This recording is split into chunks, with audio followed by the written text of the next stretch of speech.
Good afternoon, everyone. Vladimir, let me start by paying tribute to you and to the Ukrainian people. You are fighting not just for Ukraine, but for the freedom and security that is cherished by the British people and by all Europeans every single day. Just a few moments ago here in the United Kingdom, we saw the sentencing of 6 men for Russian-sponsored arson attack on a warehouse in East London. This was a warehouse storing humanitarian aid and satellite equipment destined for Ukraine. We will not tolerate this hostile activity. And it just underlines the point. Your security is our security. What happens on the front line of Donetsk today is shaping our collective future for years to come. And that's why Emmanuel and I brought the Coalition of the Willing together again today. We stand with you, stronger than ever, united behind Ukraine, and united with President Trump in calling for the fighting to stop now, and for the negotiations to begin from the current line of contact. President Trump is right to have imposed sanctions on Russia's oil majors, as the UK has also done, alongside the latest package from the EU. And we must now maintain this pressure. Vladimir, you have said for months that you're ready for a ceasefire and you're ready to meet Putin. Yet he continues to stall and play for time. Putin is the only person who does not want to stop this war. His strikes on civilians this week made that crystal clear once again, targeting energy infrastructure ahead of winter, hitting young children in their nursery, claiming the lives in Kyiv of a 12-year girl and a 6-month-old baby. This is who Putin is.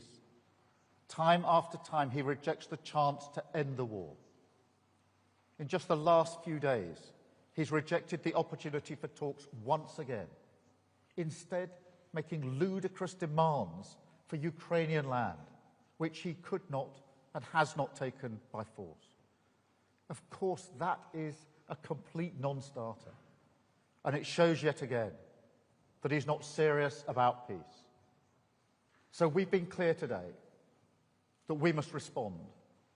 Working with the US, this coalition is determined to go further than ever to ratchet up the pressure on Putin, from the battlefield to his war economy, because that is the only way to change his mind and push him back to the table.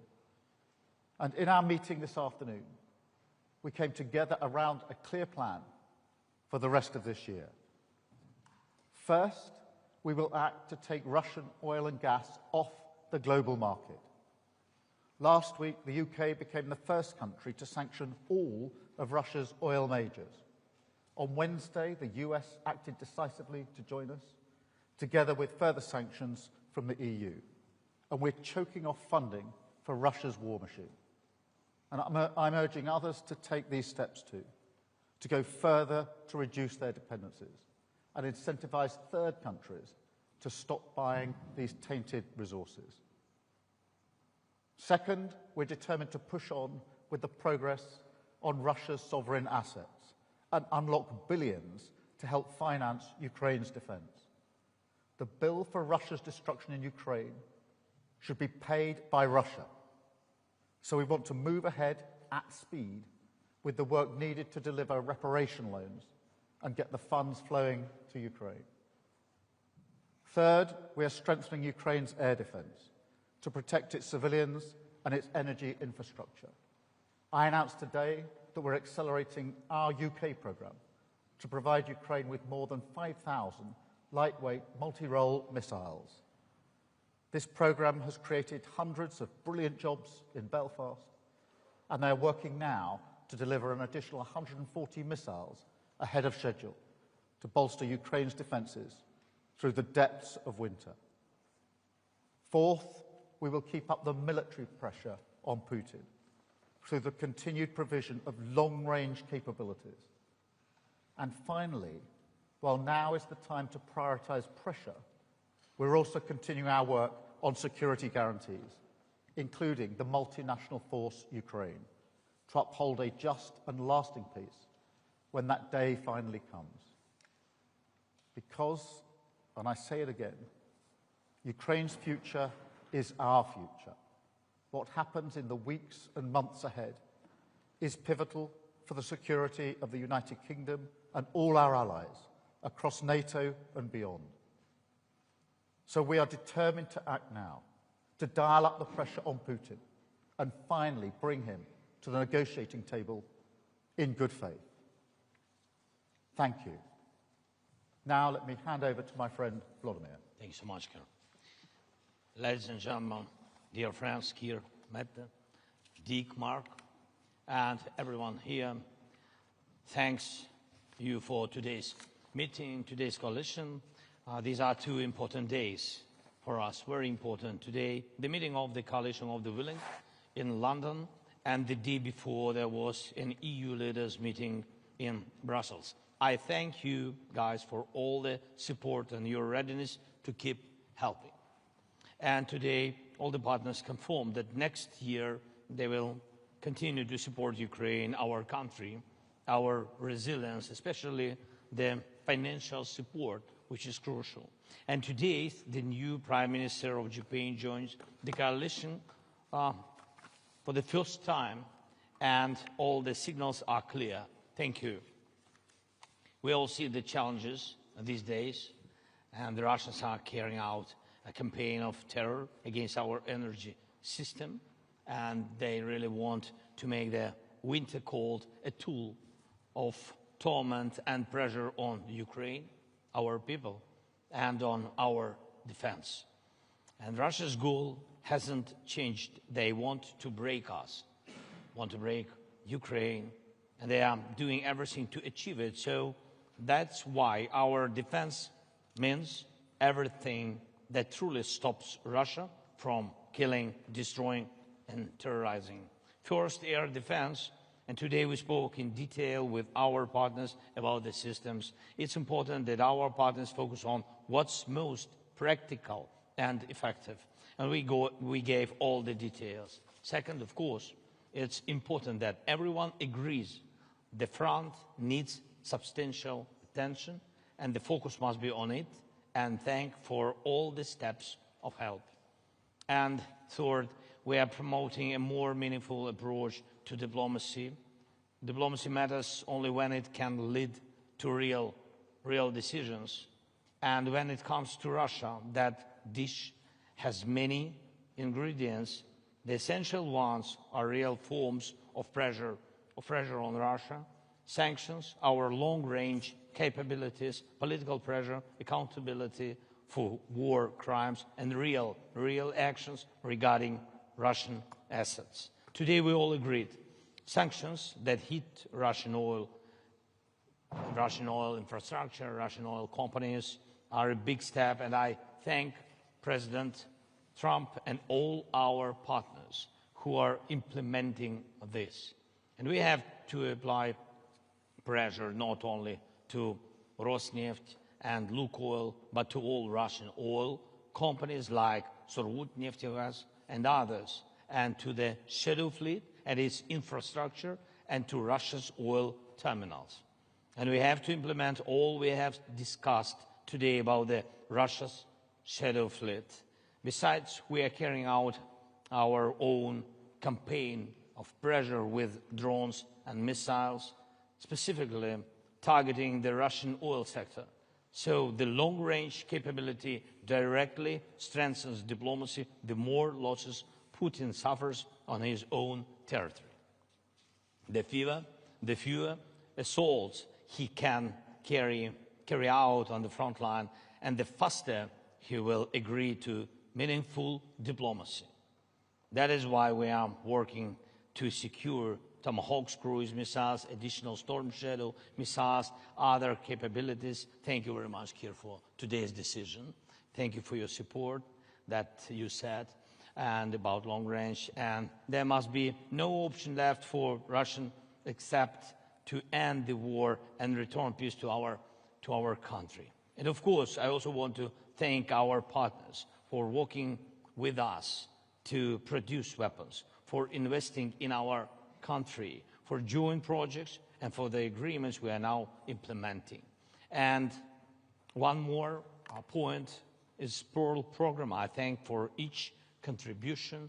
Mark, thank you for coordinating this program, for each contribution, and today we agreed to step up in the coming months. Peace is born from pressure on the aggressor, and that is what we must continue to do. Thank you. Thank you very much, Vladimir. Mark, can I turn to you? Yeah, thank you, and good afternoon. And as Keir Starmer and Volodymyr Zelensky have said, we just concluded a very productive meeting of the Coalition of the Willing, and I welcome the initiative allies are showing to strengthen our support to Ukraine even further. Just 2 days ago, I was in Washington, where I had a very good meeting with President Trump. The sanctions that the US has placed against Russia's largest oil companies will starve them of revenue and significantly increase the pressure on Putin to come to the negotiating table. And they show once again that President Trump is absolutely committed to end this war and bring a lasting peace to Ukraine. I'm glad that I was able here today to join allies and partners to discuss how we support these peace efforts and how we can increase the pressure on Russia to get there. In Ukraine, Putin is gaining little ground on the battlefield. And where there are marginal gains, they are coming at a huge price. Hundreds of thousands of Russians are dying for Putin's deluded aggression. Ukraine continues defending itself bravely, and our support to them is working. The truth is that Putin is running out of money, troops and ideas. President Trump said it very well. They should stop where they are now. And now is the right time to increase the pressure on Russia, so we can finally get a fair and a just peace for Ukraine.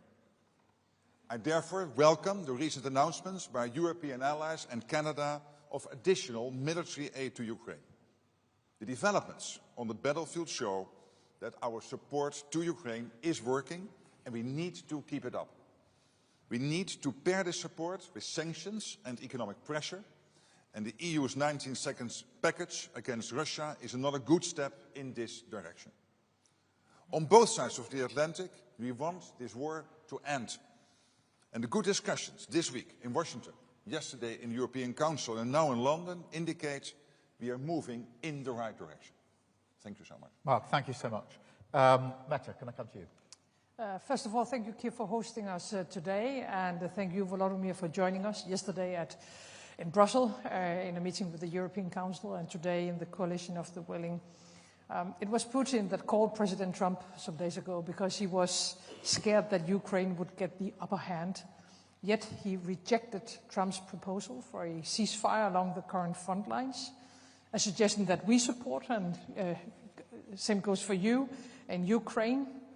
But Putin doesn't want to stop the killings. There is no indication that Russia and Putin wants peace, not even a ceasefire.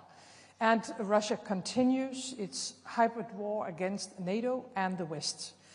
Today, the Coalition of the Willing, we have agreed to increase the pressure on Russia, agreed that we must find long-term financing of Ukraine's ability to keep fighting, boost Ukraine's defense industry with European financing, finance much-needed US weapons, and to put more pressure on Putin's weak economy with new sanctions.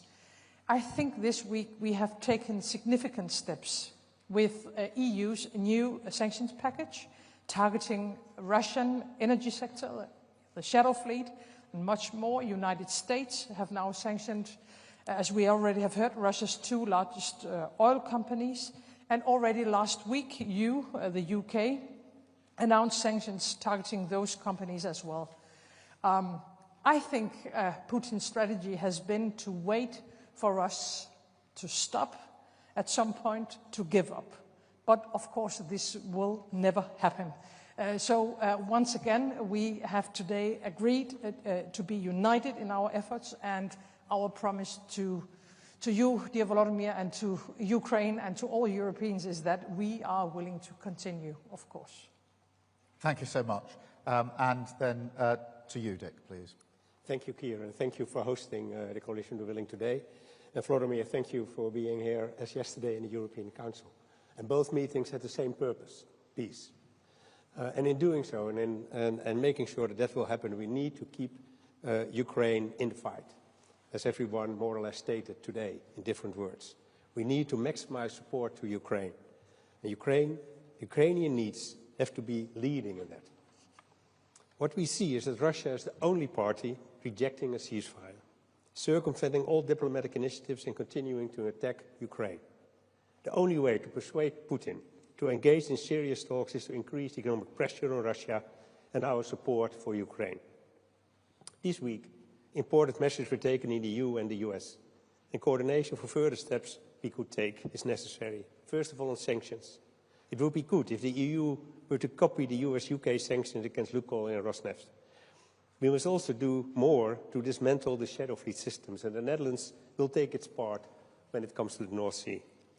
This could hit Putin hard financially, as this undermines his revenues on global oil markets. Second is support. It's crucial that all countries contribute. Only then can we maintain a high level of support and keep Ukraine afloat militarily and economically. We must increase military support bilaterally as well as by ordering armed packages from the US, and a couple of the speakers already mentioned the Pearl package. And we must make sure we step up our energy assistance to help Ukraine and the Ukrainians through the winter. We are very concerned with Russia's ongoing attacks on Ukraine's energy infrastructure before the start of the winter, especially on its domestic gas production. Costs for recovery are high and the need for gas imports have increased. The Netherlands, therefore, will increase financial and material support on energy, and we urge all our partners to consider increasing their contributions as well. We can put more pressure on Putin to end this war if we work even more closely together and widen our impact on Russia. And at the same time, this is the way to create the best possible conditions on which Ukraine is able to negotiate. Thank you. Thank you so much, Dick. Thank you, colleagues. We're now going to attempt a Q&A, a five-way Q&A, where we will each be asked a question. I'm going to start with Beth, please, from Sky. Thank you. Prime Minister Beth Rigby from Sky News. This is a question to both Prime Minister Starmer and President Zelensky, if I may. You are the coalition of the willing, but you're unable to stop President Putin without US support.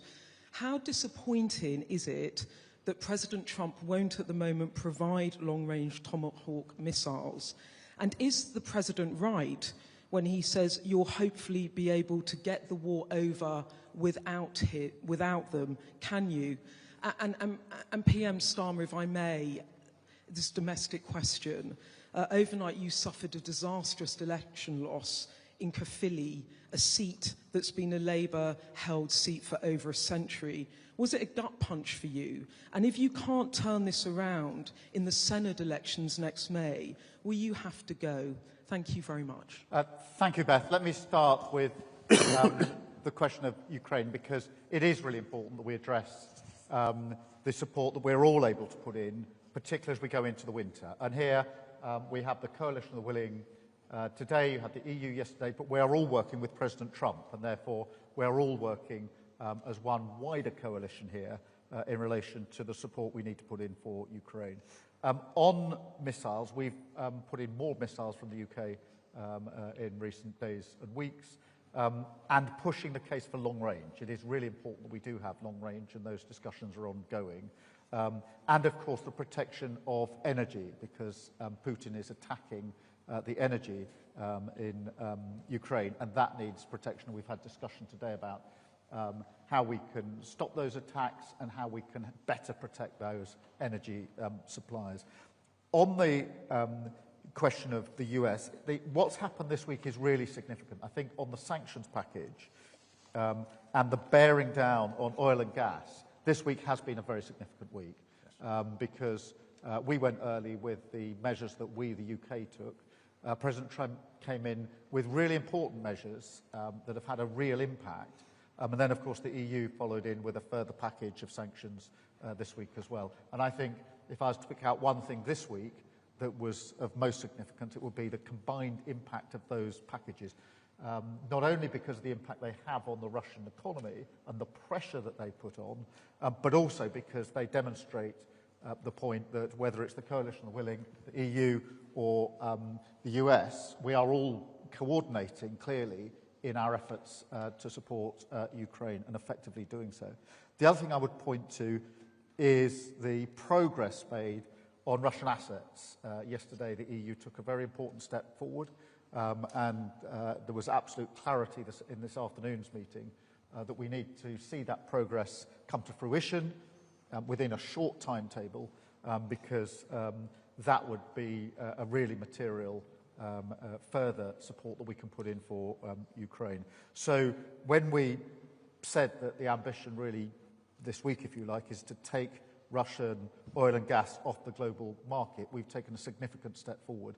I would also add that the measures or the movement in position by India and China in relation to Russian energy and oil in particular are also significant. I think what you'll detect behind that is the sort of coordination and discussions that are going on, have been going on today, are going on between us pretty well all of the time, and having a very significant impact on Russia, because we must put Ukraine in the strongest position. This is going to be a hard winter, of course, particularly when it comes to protecting energy, and it is very important that whilst, of course, we want to get to a ceasefire and a lasting peace, we will, in my view, only get there if we put Ukraine in the strongest possible position, and we must never lose sight of that aspect of it.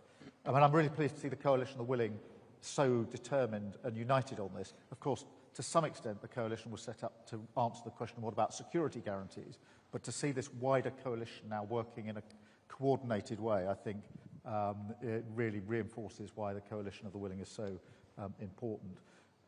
In relation to the by-election, look, I'm deeply disappointed by the results. I'm not going to suggest otherwise.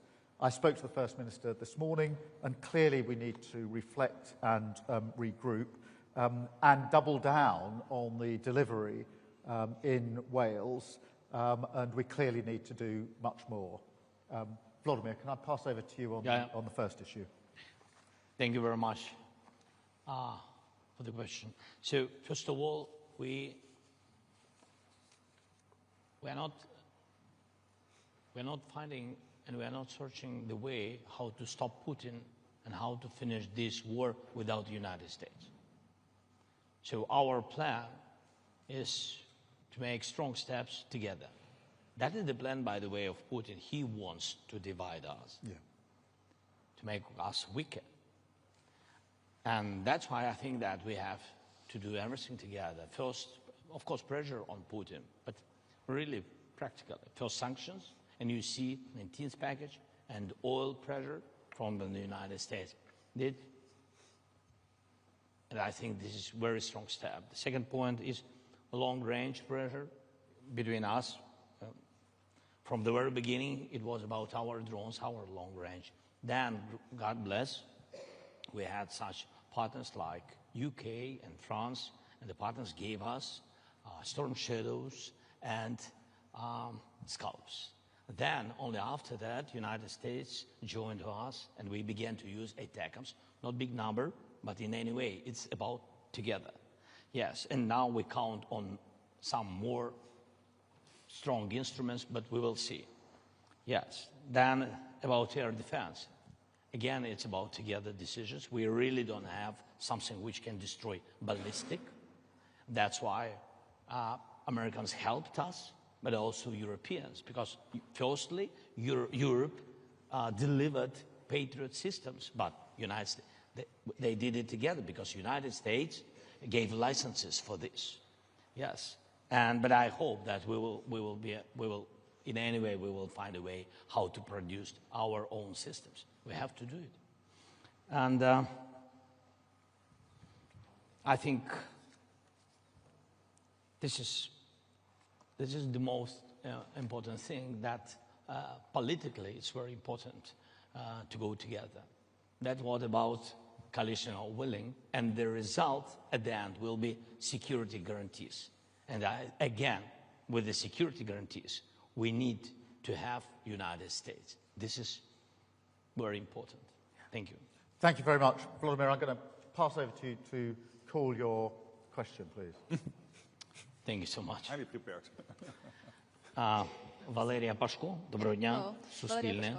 Public Broadcaster of Ukraine. I have one question for all. It's on reparation loans. So, Mr. President, you were quite optimistic about the political decisions yesterday, but it seems not to have happened yet. What's your view on that? Is it disappointing now for you? And Prime Minister Frederiksen and Prime Minister Skov, why the Council conclusions were changed yesterday?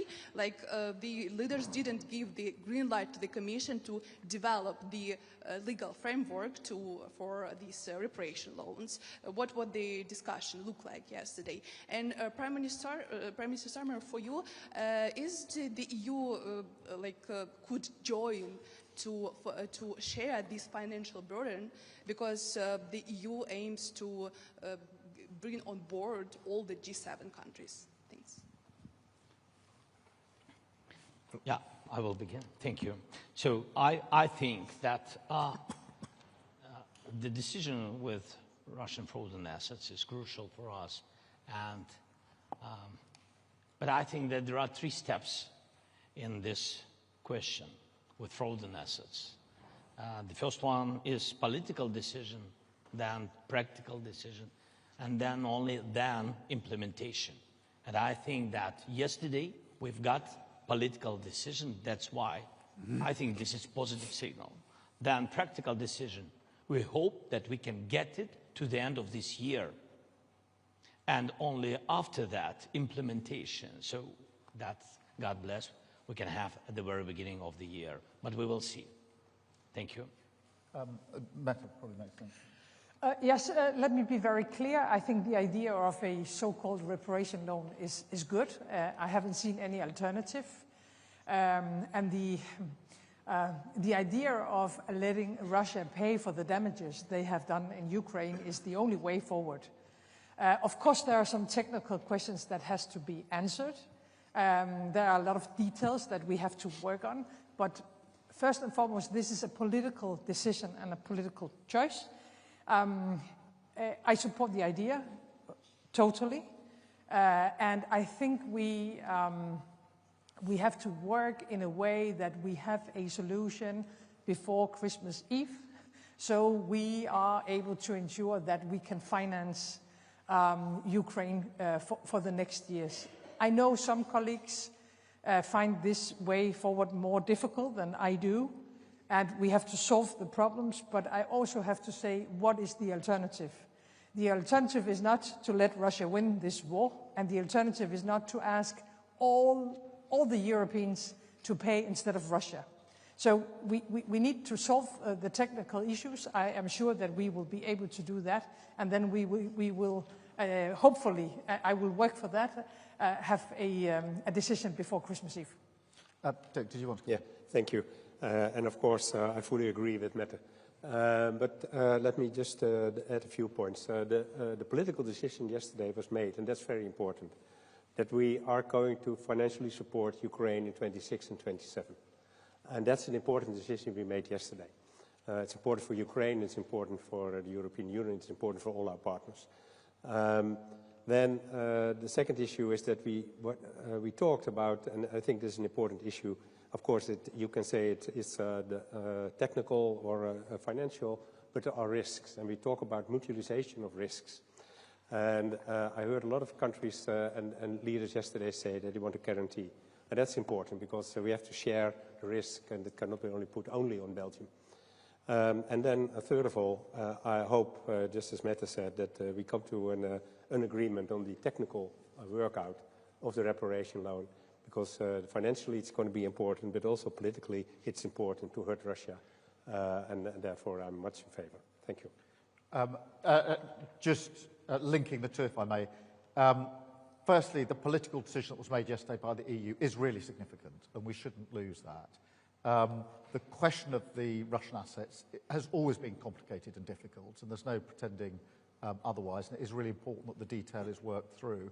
I think Meta is right to say putting a timetable around that makes complete sense, but I wouldn't underestimate the significance of the move that was made yesterday, and a very high level of agreement today that we need to make progress on that. In relation to your broader point about the UK and the EU in particular, yes, we are coordinating a lot of what we do, and that is a very good thing. It's a very good thing in the field of Ukraine. We are doing it much more broadly on defence and security and trade and the economy, actually. That reflects a number of things. Firstly, our shared and long-held belief that we are most effective in our support for Ukraine when we act as a group of countries, whether that's the EU and the UK working together, as we have done on most of the sanction packages. It's no accident that we act at the same time, or the wider group of the coalition of the willing. And just to emphasise something that Vladimir said, it was welcome to have the new Prime Minister of Japan on the call today. I think it was her first international engagement, and she made a statement of principle about where she stands, and it was a very strong statement to the coalition of the willing. The fact that she chose this forum as her first international contribution and was so clear and powerful in her words, I think emphasises that that coalition and the ability to bring together so many countries here is really important. So the first reason the UK and the EU are working well together is because of that most effective rule. The second is, since the EU-UK reset, I am proud and pleased to say we are coordinating much more across a wider range of issues.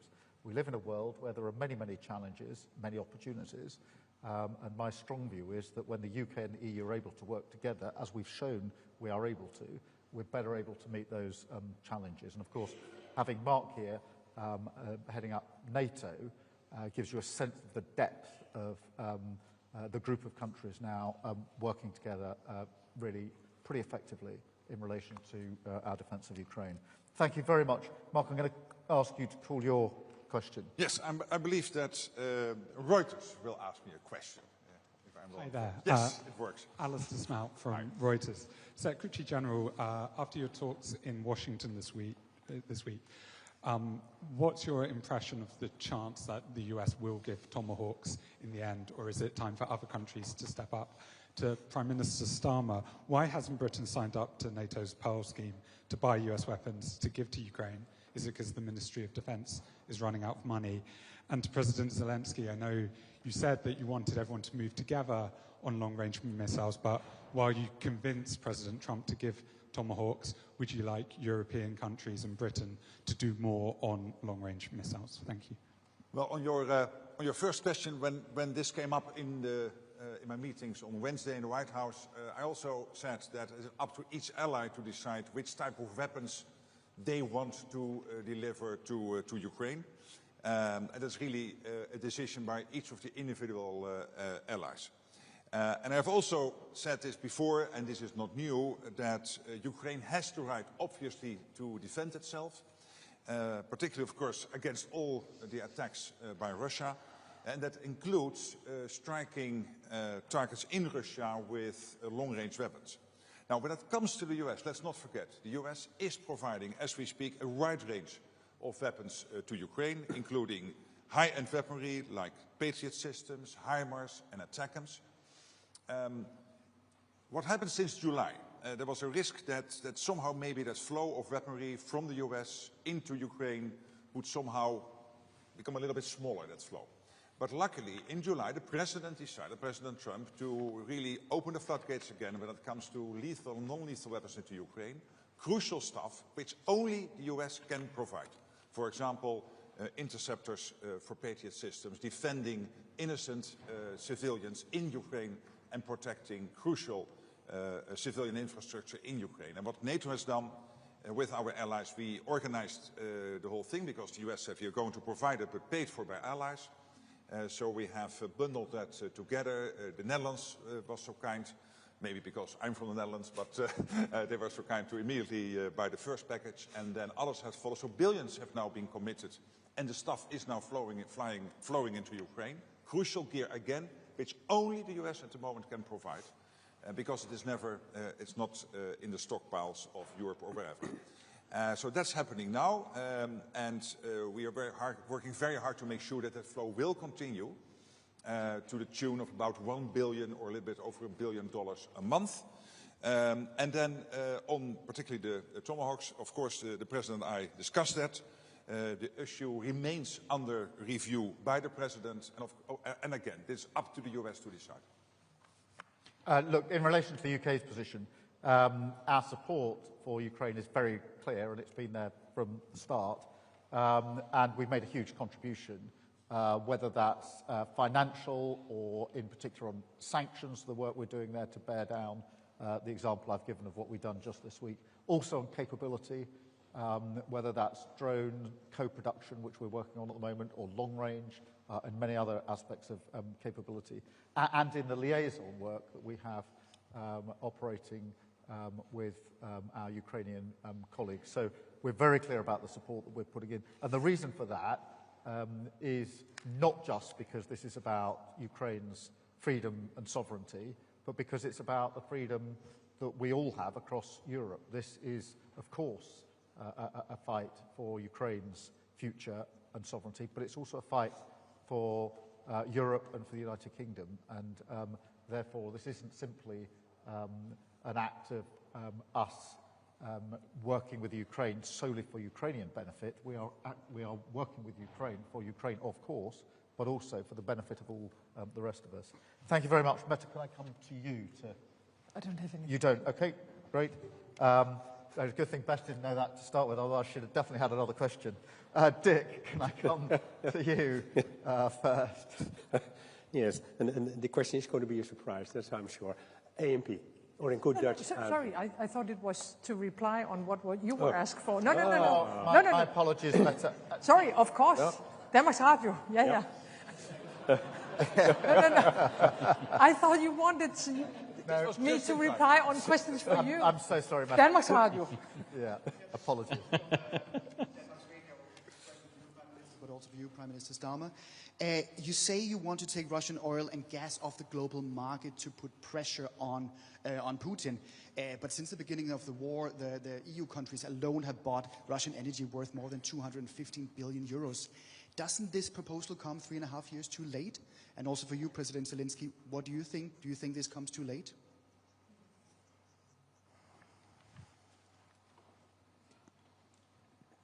Mette, do you want?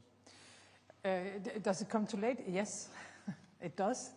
But it doesn't mean that we haven't done anything through this war. Also, when it comes to Russian oil and gas, we have reduced our dependencies a lot.